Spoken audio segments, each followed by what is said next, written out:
श्री कृष्ण वृंदावन में उनकी क्या स्थिति है?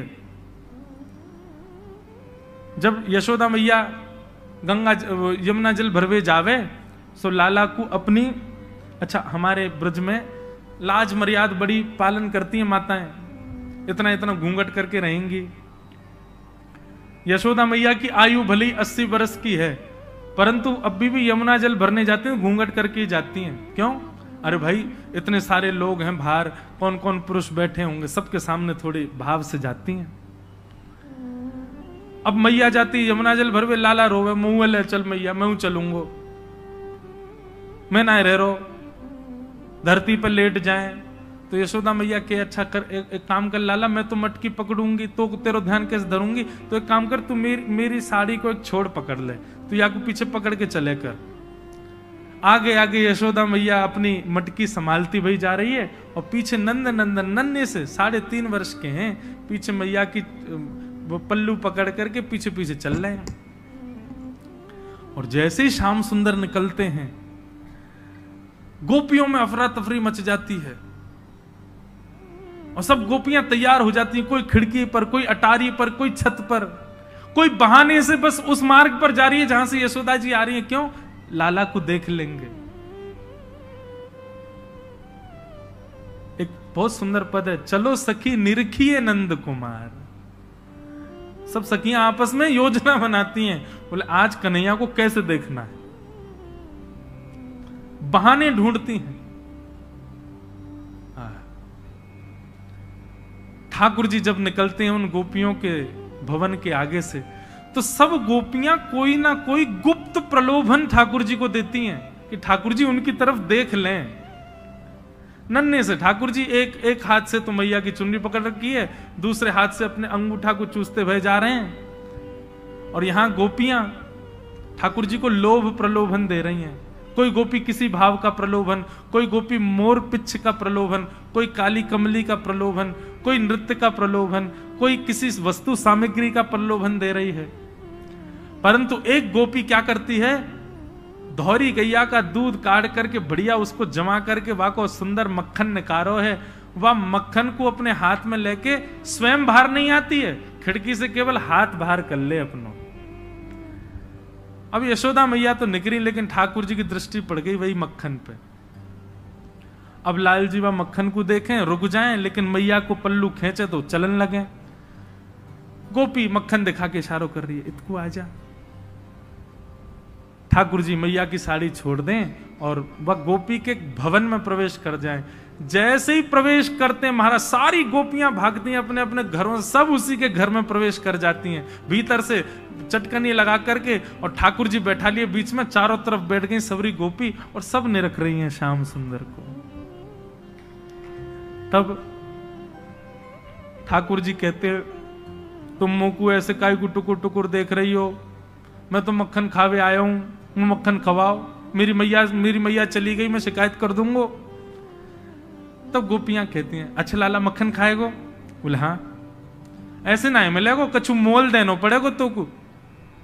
ठाकुर जी बोले, अभी कमाई में करूं ना हूं, जब कमाई आ जाएगी तब दूंगो। बोले ना लाला तू दूसरा मोल दे दे। बोले कहां मोल दूं बता। बोले काम करने के नाच के दिखाए दे हमें, नहीं नृत्य करके दिखा। नन्हे से ठाकुर जी के नेत्रों में आंसू आ रहे हैं, यशोदा मैया को याद कर रहे हैं, लेकिन गोपियों ने पकड़ रखा। बोले पहले नाच हमारे आगे। देवता आकाश से दंडवत करते हैं गोपियों को, बोले ये त्रिलोकी नाथ है जिसकी भ्रगुटी पर तीनों लोक नृत्य करता है, वो इन गोपियों के सामान्य से मक्खन पर ठुमुक ठुमुक करके नाच रहे हैं। तब रसखान लिखते हैं, ताही अहीर की छोहरिया, छचिया भरी छाछ पे नाच नचायो। उस परब्रह्म को जिसके आगे महादेव भी हाथ जोड़ के खड़े रहते हैं, जिसके आगे साक्षात ब्रह्मा भी हाथ जोड़ करके खड़े रहते हैं, जिसके आगे तीनों लोग थरथर कांपते हैं, वो ब्रजवासी इन अहीरों की छोरियों के आगे ऐसे नृत्य करते हैं जैसे अगर नाचे नहीं तो तीनों लोग चुरा ले जाएंगी गोपी इनसे। बताओ, इस लीला में ठाकुर जी का यश प्रकट होता है कि ठाकुर जी का प्रेम प्रकट होता है? ठाकुर जी का प्रेम प्रकट होता है। धर्म तो कहता है भगवान को सिंहासन पर बिठाओ, धर्म तो कहता है ऐसा कुछ मत करो जिससे भगवान को तकलीफ हो, लेकिन प्रेम कहता है वो सब जायज है। यहां सब कर सकते हैं। ठाकुर जी को उखल से भी बांध सकते हैं, ठाकुर जी को नचा भी सकते हैं। ठाकुर, अरे कहां तक कहें महाराज, ए ब्रजवासी की ऐसे ऐसे मधुमंगल श्रीदामा, ठाकुर जी कोई घोड़ा बना के उन पर चढ़ जाए, और ठाकुर जी की जो दो बहनी मैया दो चुटिया बना दे, वही चुटिया कोई पकड़ ले, बोले चल लाला इसको जहां को चोटी खींचे वहीं को चलियो, और ठाकुर जी चलते हैं।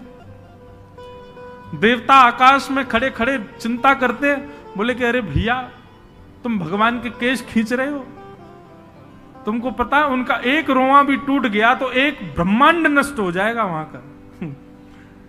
लेकिन ब्रजवासियों का ये प्रेम है बंधुओं, ये ऐश्वर्य नहीं है ठाकुर जी का। नारद जी ने कहा आपके चित्त को तब तक शांति नहीं मिलेगी जब तक आप ठाकुर जी के प्रेम का बखान नहीं करोगे, प्रेम को प्रकट नहीं करोगे। श्री व्यास मिश्र जी, उनके यहां ठाकुर जी की सेवा थी, वो ठाकुर जी की सेवा करते थे, और आपके घर के ठाकुर जी का नाम श्री राधाकांत जी था। ठाकुर जी की सेवा पिताजी करते थे, और नन्हे से श्री हितरवंश महाप्रभु वो बाहर आंगन में बालकों के साथ खेलते थे, कभी बगीचे में खेलते थे। लेकिन खेल कैसा था उनका, वो हमारे आपके जैसा खेल नहीं खेलते थे। तो वृक्षों से सुंदर पुष्प इकट्ठे करते, वृक्षों से सुंदर पत्र इकट्ठे करके उनकी सुंदर माला बनाते, उनके सुंदर सूत में बांध करके कुछ तैयार करते, और फिर क्या करते, गांव में जाकर के एक गौर वर्ण के बालक को लेकर के आते, एक श्याम वर्ण के बालक को लेकर के आते, और श्याम वर्ण के बालक को तो श्याम सुंदर बना देते, और गौर वर्णा बालक को किशोरी जी के रूप में तैयार कर, ये उनका खेल था। और फिर दोनों को तैयार करके और फिर दोनों को निहारते, नन्हे सी अवस्था में, 6-7 वर्ष की अवस्था में, और फिर निहार निहार के बलैया लेते, और बलैया लेने के बाद फिर क्या करते, किशोरी जी का श्रृंगार उतार करके ठाकुर जी जिनको बनाया उनको पहना देते, और ठाकुर जी का श्रृंगार किशोरी जी को पहना देते। ऐसा उनका खेल विलास था। लेकिन बंधुओं उनका भाव इतना सुदृढ़ था कि आज उन्होंने जैसे ही गौर वर्ण के बालक को श्याम सुंदर माने किशोरी जी को ठाकुर जी का श्रृंगार किया, और श्याम वर्ण के बालक को जब किशोरी जी का श्रृंगार किया, उसका भाव यह परिलक्षित हुआ कि उनके पिताजी जैसे ही अपने घर के ठाकुर जी के दर्शन करने के लिए गए, भोग उठाने के लिए गए, पर्दा हटाते ही देखा तो श्री राधाकांत प्रभु ने भी अपना श्रृंगार बदल लिया। किशोरी जी ने मुकुट पहन लिया और ठाकुर जी सिर पर चुनरी ओढ़ करके बैठे थे। घबरा गए, उनको तो बेचैनी हो गई, ये क्या हुआ। अरे मुझे लगता है बुढ़ापे की आंखें, समझ नहीं पा रहा हूं, उम्मीदने लगे, आंख मांख धो करके आए, पुनः आकर के देखा तो ठाकुर जी चुनरी में बैठे हैं और किशोरी जी मुकुट पहन के बैठी हैं। मन में विचार करने लगे ये कैसा, ये कोई अपशगुन तो नहीं। बस किसी से पूछने के लिए मंदिर से निकल के बाहर भागे तो बाहर बगीचे में देखा कि हरिवंश जी 2 बालकों की प्रदक्षिणा कर रहे हैं, और जाकर के देखा तो क्या पाया कि श्याम वर्ण के बालक ने तो चुनरी पहन रखी है और गौर वर्ण के बालक ने मुकुट पहना है। देखते ही समझ गए, बोले ओहो, मेरे इस बालक की भक्ति की श्रेष्ठता इतनी हो गई कि वो बालकों के साथ श्रृंगार करता है और प्रत्यक्ष ठाकुर जी उसकी सेवा स्वीकार करते हैं। ये सामान्य बालक नहीं। ऐसे महाप्रभु जी,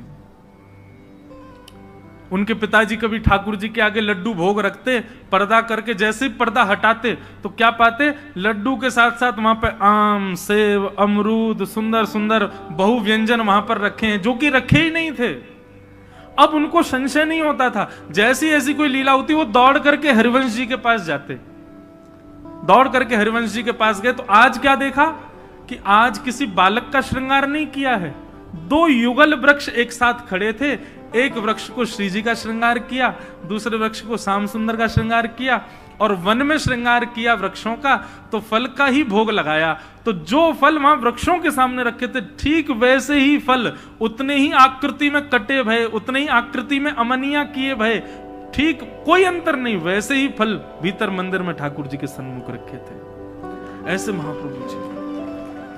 बाल्यकाल से ही उनके सेवा का सुख बढ़ने लगा और चंद अवस्था में ही, कुछ बाल अवस्था ही थी, उसी समय एक दिन श्री राधा श्री राधा श्री राधा कहते कहते नृत्य कर रहे थे और उनका वो भाव रूप देख करके हमारी वृषभानु नंदिनी जी, हमारी किशोरी जी स्वयं को रोक ना पाई और प्रकट हो गई सामने।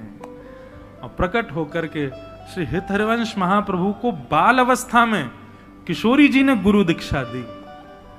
उनकी गुरु कौन है? श्री किशोरी जी। किशोरी जी ने गुरु दीक्षा देकर के सेवा भाव समझाया, सेवा प्रणाली समझाई, आदि आदि सब भाव उनको समझाए। और एक अवस्था होने पर महाप्रभु जी अपने गांव से भ्रमण करते करते करते करते चिदयावल पहुंचे।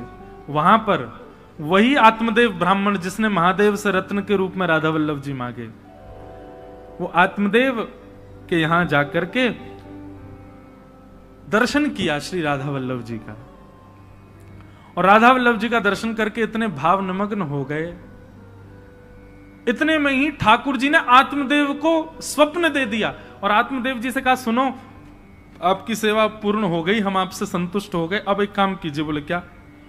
मंदिर परिसर में एक वैष्णव दर्शन कर रहे हैं हमारा हितरवंश महाप्रभु, इनसे जाकर के कहिए कि आपकी 2 पुत्रियां हैं, दोनों पुत्रियों से उनका विवाह होगा। इधर देखो भैया, यहां देखो, वो हेलीकॉप्टर मत देखो। और ये अगर चले तो कीर्तन में चले तो ज्यादा अच्छा, नहीं तो सबकी नजर इस पे ही जाए। सब लोग सावधानी से सुनो, हम क्या बता रहे थे भूल गए, कहां था मैं? हाँ, तो आत्मदेव जी को राधा वल्लभ जी ने कहा कि आप, क्योंकि हरिवंश महाप्रभु तो विरक्त होके चले गए थे वन में, अब ब्याह नहीं करना उनको, वो तो सन्यास आदि का भाव उनके अंदर आ गया था। बोले बस वन में जाएंगे, राधा राधा रटेंगे। लेकिन जैसे ही राधा वल्लभ जी के दर्शन किए आत्मदेव जी के घर पर, तो आत्मदेव जी को स्वप्न देकर के राधा वल्लभ जी ने कहा, हम तुम्हारी सेवा से बड़े प्रसन्न हैं, अब एक काम करो, द्वार पर जो ये आए हैं इनसे अपनी दोनों पुत्रियों का विवाह कर दो। वो मना करें तो उनको कहना राधा वल्लभ जी की आज्ञा है, और सुनो विवाह कर दो अपनी पुत्रियों का। तो आत्मदेव जी जो थे थोड़े संकोच में आ गए, जय जय, ब्याह करते हैं तो फिर तो दहेज देना पड़ता, बहुत सामग्री, मेरे पे कहां इतनी सामग्री। बोले एक काम कर, तू मुझे ही दे दे दहेज में उनको, मैं ही चला जाऊंगा उनके साथ, और ये सब मेरे श्रृंगार भी उन्हीं को ही दे देना, वही मेरी सेवा करेंगे। और आत्मदेव जी ने आज्ञा की, ठाकुर जी ने आज्ञा की, ऐसा कहा तो महाप्रभु जी ने स्वीकार किया, दोनों पुत्रियों के साथ विवाह किया और श्री राधा वल्लभ जी को उपहार रूप में अपनी गोद में लेकर के श्री वृंदावन पधारे। और वृंदावन में मदन टेर एक स्थान है, वहां आकर के श्री राधा वल्लभ जी को विराजमान किया। कालांतर में ठाकुर जी का मंदिर निर्माण हुआ, फिर उसमें ठाकुर जी विराजमान हुए। बोलो श्री राधा वल्लभ लाल की, श्री हितरवंश महाप्रभु के, प्यारे वृंदावन धाम की। इसीलिए हम सप्तनिधि के पद में गाते हैं, आतुर हित हरिवंश पुकारो, श्री राधा राधा नाम। आतुर हित हरिवंश पुकारो, श्री राधा राधा नाम। हे आतुर हित हरिवंश पुकारो, श्री राधा राधा नाम। आतुर हित हरिवंश पुकारो, श्री राधा राधा नाम। हे सघन कुंज यमुना तट आयो, सघन कुंज यमुना तट आयो। मदन टेर वृंदावन आयो, मदन टेर वृंदावन आयो। प्यारो राधा वल्लभ लाल, वृंदावन प्यारो वृंदावन, वृंदावन प्यारो वृंदावन। हे श्री वृंदावन मेरो वृंदावन, वृंदावन मेरो वृंदावन। सघन कुंज यमुना तट आयो, सघन कुंज यमुना तट आयो। प्यारो राधा वल्लभ लाल, वृंदावन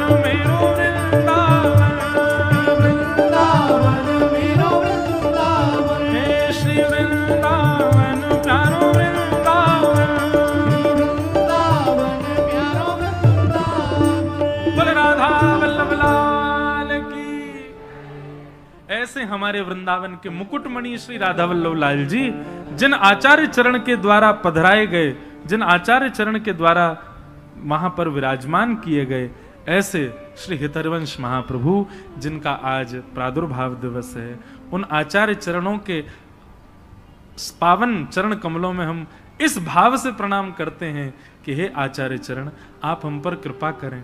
श्यामा जी आपकी गुरु हैं, आप श्री राधा वल्लभ लाल जी को वृंदावन में लाकर के वृंदावन की शोभा बढ़ा रहे हैं, आप कृपा करें, अनुग्रह करें। हम सब दासों के जीवन में भी श्री राधा वल्लभ जी कृपा करें। हमारे मन रूपी वृंदावन में, हमारे मन रूपी उस सघन कुंज में भी एक ना एक दिन ऐसे ही युगल स्वरूप आपकी कृपा से विराजमान हो, इस अभिलाषा से आचार्य चरणों में बारंबार प्रणाम।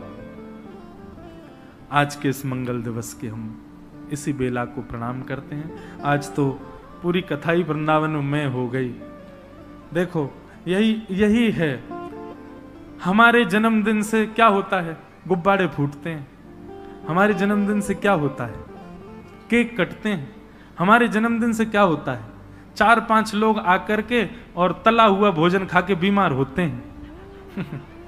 लेकिन आचार्य चरण का जब जन्मोत्सव होता है तो हजारों वैष्णवों के चित्त में वृंदावन प्रकट हो जाता है, हजारों वैष्णवों के चित्त में श्री राधा वल्लभ लाल जी प्रकट हो जाते हैं। एक वैष्णव भक्त का मंगल प्रादुर्भाव दिवस कितना आनंद देने वाला होता है। बंधुओं, एक बार को ठाकुर जी के उत्सव भूल जाना, पर ये रसिक जन संतों के कभी उत्सव भूला मत करो। और इन उत्सवों पे जैसे आप जन्माष्टमी, रामनवमी पर ठाकुर जी का श्रृंगार विशेष करते हो, इन उत्सवों पर भी अपने ठाकुर जी का विशेष श्रृंगार किया करो। लेकिन वो तो तब हो ना जब जाने आचार्य चरणों को, उसके लिए सत्संग सुनो, वैष्णवों को सुनो, आचार्य चरणों के बारे में, उनकी तिथि कौन सी होती है, क्या होता है, इन सब का एक नियम बनाओ। ये भी एक वैष्णव नियम है। हम रामानुज संप्रदाय के, लेकिन हम जरूरी नहीं है कि केवल अपने संप्रदाय की बात, हम सारे संप्रदायों के आचार्यों को प्रणाम करते हैं। जिसके बारे में पता चलता जाता है उन सबको प्रणाम करता हूं। मेरे अंदर वो भाव नहीं कि केवल हमारे आचार्य सर्वोपरि हैं, पर ये सब आचार्य भी अनुग्रह करेंगे तभी कृपा होगी। और क्योंकि वृंदावन ब्रजवासी हैं भैया, तो ब्रजवासी तो सबरे संप्रदायन को, हमारे आचार्य तो साक्षात ठाकुर जी हैं। और ठाकुर जी को जो प्रसन्न कर दे, ठाकुर जी को जो लाड़ लड़ावे, वो सब हमको प्रिय है। इस भाव से हम आपको प्रणाम करते हैं। आइए आज के भागवत क्रम में प्रवेश करें। तो कल हम आप सब लोग श्रवण कर रहे थे, सौनकादि ऋषियों ने 6 प्रश्न किए और इन 6 प्रश्नों में 7 दिन की कथा। और इसी विषय को बताते हुए श्री सूत जी महाराज वर्णन करते हैं। अच्छा, एक राधा वल्लभ लाल जी के लिए मेरे मन में मैं अपनी इच्छा से नहीं रह पाता। आज मैं व्यास मंच पर जब बैठा तो एक पद मेरे मन में आया जो श्री महाप्रभु जी का ही है। तो एक बार मन में, और एक अंतिम भाव है कि इस पद से एक बार युगल सरकार को प्रणाम कर लें और फिर उसके बाद कथा में आज के में प्रवेश करेंगे। हमने कही ना श्यामा जू आ गई, अब तो कथा, तो अब तो फिर वृंदावन रसी चलेगो। श्री हित हरवंश महाप्रभु एवं उनके वंशा में प्रकट हुए सब वैष्णव जन इस भाव को बड़े भाव से गाते हैं। गौर श्याम मेरे लोचन गहनो, गौर श्याम मेरे लोचन गहनो। सब लोग गाओ। गौर श्याम मेरे लोचन गहनो, गौर श्याम मेरे लोचन गहनो। कानों में तो कुंडल पहन लिया आपने आभूषण के रूप में, नाक में भी बाली पहन लेते हैं आभूषण के रूप में। नाक में नथनी पर क्या पहनते हैं, क्या पहनते हैं नाक में, जो भी पहनते हैं ना। गले में भी हार पहनते हैं। लेकिन इन नेत्र रूपी इन इंद्रियों में क्या धारण करें, तब कहते हैं गौर यानी कि श्री किशोरी जी, श्याम यानी कि हमारे ठाकुर जी। दूसरे भाव में गौर यानी बलराम, श्याम यानी श्री कृष्ण, दोनों भाव से। गौर श्याम मेरे लोचन गहनो, गौर श्याम मेरे लोचन गहनो, इनको गाऊं इन्हीं को रिझाऊं, इनको गाऊं इन्हीं को रिझाऊं, इनको गाऊं इन्हीं को रिझाऊं, इनको गाऊं इन्हीं को रिझाऊं, इन बिन मोहे आवे ना कछु कहनो, इन बिन मोहे आवे ना कछु कहनो, इन बिन मोहे आवे ना कछु कहनो, इन बिन मोहे आवे ना कछु कहनो, हे गौर श्याम मेरे लोचन गहनो, गौर श्याम मेरे लोचन गहनो, हे गौर श्याम मेरे लोचन गहनो, गौर श्याम मेरे लोचन गहनो, यह विधु वदन उदित रहे निस दिन, यह विधु वदन उदित रहे सादर पलक बिसरी के चाहनो, सादर पलक बिसर के चाहनो, वृंदावन हित रूप बलि गई, वृंदावन हित रूप बलि गई, वृंदावन हित रूप बलि गई, वृंदावन हित रूप बलि गई, अष्ट प्रहर सुख इन सोले नो, अष्ट प्रहर सुख इन सोले नो, हे गौर श्याम मेरे लोचन गहनो, गौर श्याम मेरे लोचन गहनो, श्री गौर श्याम मेरे लोचन गहनो, गौर श्याम मेरे श्री राधा वल्लभ लाल की जय। इस प्रकार श्री हृदयवंश महाप्रभु को हम प्रणाम करते हैं। बंधुओं, आगे की कथा में भागवत जी की रचना का क्रम है।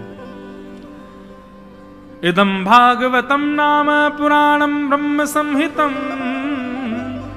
उत्तम श्लोक चरितम भगवान चकार भगवान ऋषि। श्रीमद् भागवत की रचना कैसे हुई और क्यों हुई, बहुत ध्यान से सुनो। वेदव्यास जी महाराज सरस्वती नदी के तट पर विराजमान थे। सरस्वती नदी का तट कहां है बताओ भारत में? सरस्वती नदी केवल, वैसे तो कई कई जगह बताए जाते, पर मुख्य रूप से एक ही तट है उनका, बद्रीनाथ। बद्रीनाथ से थोड़ा और आगे जाओ तो माना गांव, वहीं सरस्वती जी का उद्गम है। और थोड़ी दूर 1-1.5 किलोमीटर चलने के बाद सरस्वती जी लुप्त हो जाती है, फिर गंगा जी का दर्शन होता है, अलकनंदा जी। तो श्री सरस्वती जी के तट पर वेदव्यास जी विराजमान थे और बड़ी चिंता में बैठे थे। किस लिए? मेरी और आपकी चिंता में बैठे थे भैया कलयुग के लोग बड़े विचलित होने वाले हैं। कलयुग के लोगों की मनस्थिति, बुद्धि, कलयुग के लोगों के विचार बड़े दूषित होने वाले हैं। इन लोगों के कल्याण के लिए मैं क्या लिखूं, मैं क्या करूं? कलयुग के लोगों का उद्धार हो उसके लिए मुझे क्या करना चाहिए, ये चिंता कर रहे थे। तभी उन्होंने हमारे आपके कल्याण के लिए वेद पुराण आदि का रचना करनी प्रारंभ की। लिखते गए, रचना करते गए, करते गए, करते गए। एक रचना करते, उसके बाद सोचते अभी इसमें तो ये तो मैंने वर्णन ही नहीं किया, तो दूसरे ग्रंथ की रचना करते। फिर उसके बाद मन में विचार करते अभी तो ये भाव अपूर्ण रह गया, फिर रचना कर। ऐसा करते करते अनेक ग्रंथों की रचना उन्होंने कर दी।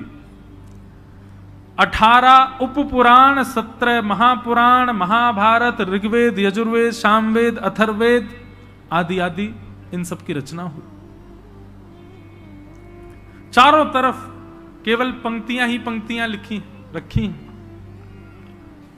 वेद व्यास जी महाराज मन में विचार करने लगे, मैंने इतना सब कुछ लिख दिया, पर अभी भी मेरे मन में ऐसा लग रहा है कि कुछ तो अपूर्ण है इनमें, कुछ तो ऐसा है कि जो अभी पूर्ण नहीं हुआ है।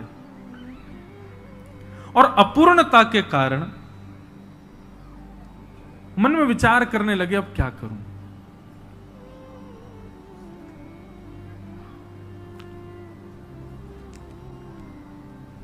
चिंतित बैठे थे, तभी वहां नारद जी का आगमन हुआ। और नारद जी ने आकर के व्यास जी से पूछा आप चिंतित क्यों हो? नारद जी से बोले देखो मैंने कितने ग्रंथ लिखे, पर मेरे मन को शांति नहीं मिल रही है। नारद जी महाराज बोले भगवान मैं बताऊं आपके हृदय को शांति क्यों नहीं है? बोले जी बताइए ना। तब नारद जी कहते हैं, बहुत ध्यान से सुनो, भागवत जी क्यों लिखी गई, कैसे लिखी गई? कि भवतानुदित प्रायम यशो भगवतो मलम ये नैवासौ न तुष्येत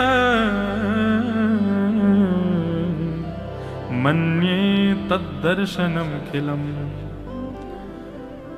कि न यद्वचश्चित्रपदम हरेर्यशो जगत पवित्रम प्रगणित करहि चेत् तद्वायुषम तीर्थमुशन्ति मानसा न यत्र हंसा निर्मन्तु शिक्षया।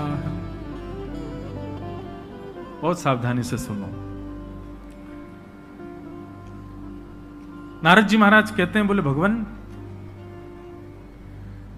जिस कीचड़ में कौवे स्नान करते हैं ना, वहां कभी हंस नहीं आते। हंस तो परम पवित्र जल में स्नान करता है, उसी में ही रहता है। और हंस का स्वभाव तो ऐसा हो रहा है कि जिस मान सरोवर में, आजकल हंस मान सरोवर में ही है, सौभाग्यवंत लोगों को दर्शन होता है। हंस का स्वरूप है, यदि जिस सरोवर में वो रहता है वहां एक तिनका भी डाल दिया जाए तो हंस तुरंत आएगा निकालने के लिए, वो अपवित्र स्थान पर रह ही नहीं सकता। ये एक तर्क दिया नारद जी ने कि जिस जलाशय में कौवे स्नान करते हैं वहां हंस नहीं आते। बोले महाराज मैं आपकी बात समझा नहीं। बोले भगवान ऐसे जलाशय का निर्माण करो जिस जलाशय में अन्य अन्य पक्षी नहीं, हंस का आगमन हो। हंस का आगमन परम पवित्र, परम शुद्ध, परम चैतन्य, परम शांत जलाशय में होता है, अन्यथा हंस आता नहीं है। महाराज मैं आपको सांकेतिक रूप से यह बात कहना चाहता हूं, आपने जितनी भी रचना की है, जितने भी आपने पोथियां लिखी हैं, सब में ज्ञान है, सब में श्रेष्ठताएं हैं, सब में अद्भुतताएं हैं, पर घुमा फिरा करके देखा जाए तो चार ही बातें हैं: धर्म, अर्थ, काम, मोक्ष, चतुर्विध पुरुषार्थ। और इन चतुर्विध पुरुषार्थों की प्राप्ति के लिए ही आपने सारे ग्रंथों के निर्माण किए हैं। लेकिन महाराज जिनको इन चारों से कोई काम नहीं, जिनको उन चारों से कोई मतलब नहीं, जिसको धर्म से मतलब नहीं, जिसको अर्थ से मतलब नहीं, जिसके अंदर में कोई कामना नहीं, और अंतिम जिसको मोक्ष भी नहीं चाहिए, उसके लिए आपने क्या लिखा? इन चारों की इच्छा ना रखने वाले हंस प्रवृत्ति के जो साधक हैं, उनके लिए आपने क्या लिखा? कुछ भी नहीं। इसीलिए आपका हृदय अशांत है। बहुत सावधानी से सुनिएगा। वेद व्यास जी बोले, संसार में इन चार चीजों की प्राप्ति तो संसार करना चाहता है, धर्म अर्थ काम मोक्ष। पांचवी तो कोई वस्तु है नहीं। नारद जी बोले, नहीं, पांचवी एक वस्तु है, और जो उस पांचवी वस्तु का साधक होता है उसको इन चारों से कोई अभिप्राय नहीं होता। और वो पांचवी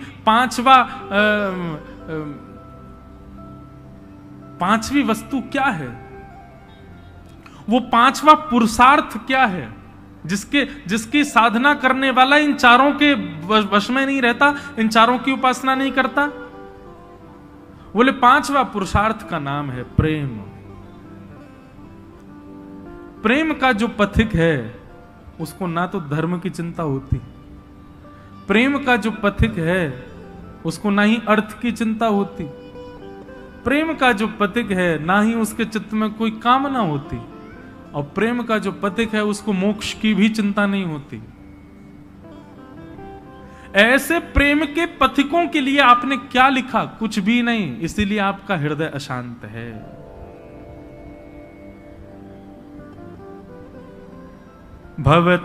भवतानुदित प्रायम यशो भगवतो मलम ये नैवासौ न तुष्येत मन्ये तद्दर्शनम खिलम।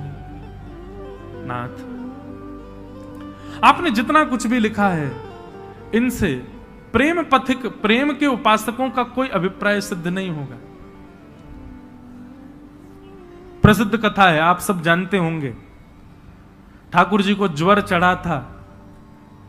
वैद्यों ने कहा, वैष्णवों की चरण धूली लाओ, भगवान के माथे से लगाओ। सबने मना कर दिया। लेकिन जब नारद जी वृंदावन की गोपियों के पास में जाकर के कहते हैं कि ठाकुर जी को ज्वर चढ़ा है और वैद्यों ने रसिकों की, वैष्णव जनों की चरण रज मांगी है, गोपियों ने भर भर के चरण रज दे दी। नारद जी महाराज कहते हैं, आपको डर नहीं लगता?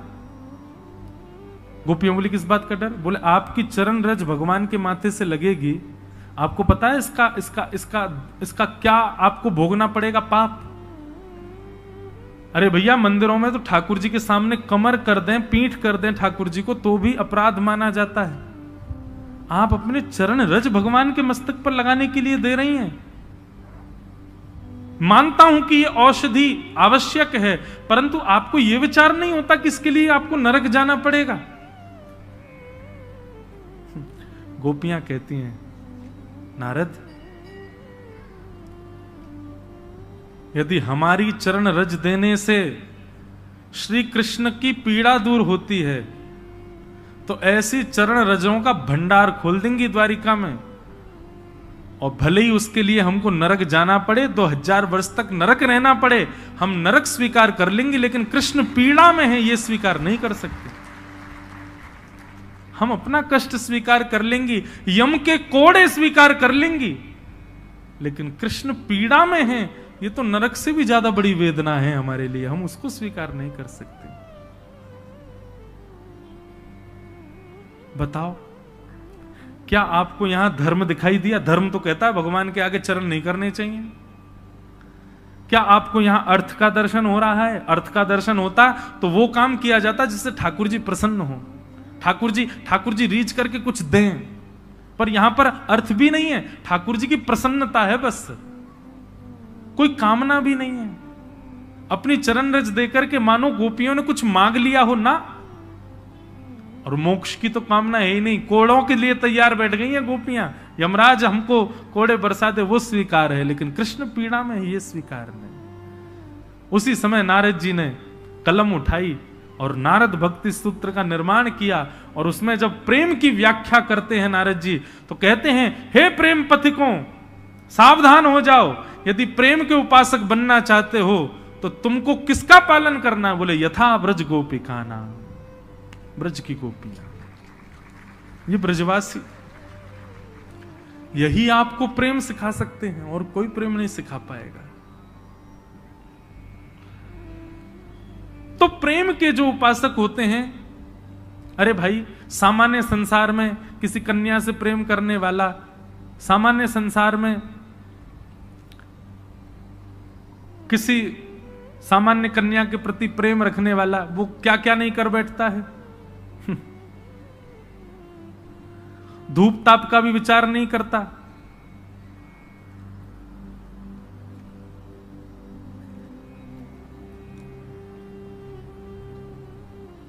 धूप ताप का भी विचार नहीं करता, अपनी प्रेयसी के लिए सारी हदें पार कर देता है। धूप में खड़ा हो जाएगा, बारिश में आ जाएगा, उस गली में ही बैठा रहेगा जहां उसकी प्रेयसी रहती हो, इतना तो वो भी करता है। माता पिता से लड़ लेगा, सब काम कर लेगा, लेकिन अपनी प्रेयसी को नहीं त्याग सकता। ये तो सामान्य प्रेमी का लक्षण होता है कि वह भी सारी चीजों से ऊपर उठ जाता है। संसारिक दूषित प्रेम करने वाला भी ऐसा हो जाता है, तो श्याम सुंदर से प्रेम करने वाले वो धर्म अर्थ काम मोक्ष के कैसे उपासक हो सकते हैं?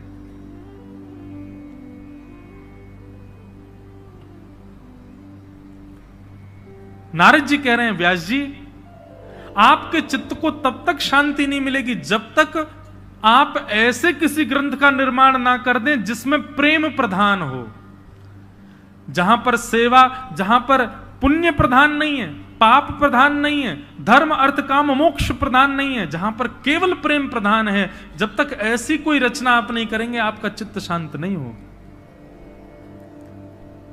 भागवत के श्रोताएं सब लोग सावधानी से सुनो, यहां पुण्य नहीं सिखाया जाता कि पुण्य कैसे करना है, यहां पर यह नहीं बताया जाता कि पाप से कैसे बचना है। यहां पर तो केवल एक चीज बताई जाती है कि प्रेम नगर कैसे जाना है, प्रेम पथ कैसे जाना है।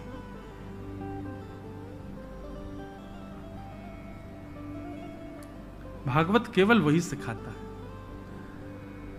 नारद जी महाराज बोले, भगवान अब आप प्रेम की परिभाषा, तो वेद व्यास जी बोले उसके लिए मुझे क्या करना पड़ेगा? बोले आपने अब तक ठाकुर जी के ऐश्वर्य का वर्णन किया है, अब तक आपने ठाकुर जी के यश का वर्णन किया है, अब ठाकुर जी के प्रेम का वर्णन करो। बोले ठाकुर जी का प्रेम कैसा? बोले ठाकुर जी का यश तो आपने बता दिया, कैसा है? बोले महाभारत युद्ध में खड़े होकर के महाराज गीता का ज्ञान दिया, महाभारत में आपने यश बता दिया। अन्य अन्य पुराणों में आपने ठाकुर जी की खूब कीर्ति बताई, खूब यश बताया, खूब महिमा बताई, अब उनके प्रेम स्वरूप को बताओ। यश सुनकर के, कीर्ति सुनकर के व्यक्ति की श्रद्धा होगी भगवान में, लेकिन अब ऐसा कुछ लिखो जिसको सुनने के बाद व्यक्ति भगवान से प्रेम करे, ठाकुर जी से प्रेम करे।